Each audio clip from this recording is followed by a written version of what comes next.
সারা রাত কষ্ট করে ফেসবুক, ইউটিউব, ইনস্টাগ্রাম আর টিকটকে ভিডিওস দেখে পরের দিন একেবারে দুপুরবেলা আমি ঘুম থেকে উঠি, যাতে সকাল সকাল আমার আম্মুর আমার জন্য কষ্ট করে নাস্তা না বানানো লাগে, যাতে ওই গরম চুলার সামনে দাঁড়িয়ে আমার আম্মুর কষ্ট করে রুটি না বানাতে হয়,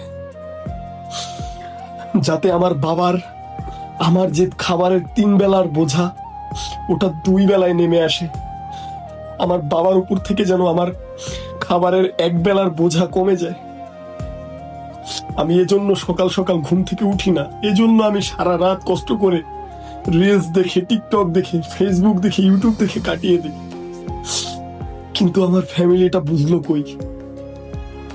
আমার ফ্যামিলি মনে করে আমি আসলে একটা লস প্রজেক্ট, আমার দিয়ে কিচ্ছু হবে না। তারা সবসময় বলে আমি ভবিষ্যৎ নিয়ে কিভাবে ভাববো, কি ভাববো, অথচ আমি ভবিষ্যৎ নিয়ে এখনই ভাবা শুরু করে দিয়েছি।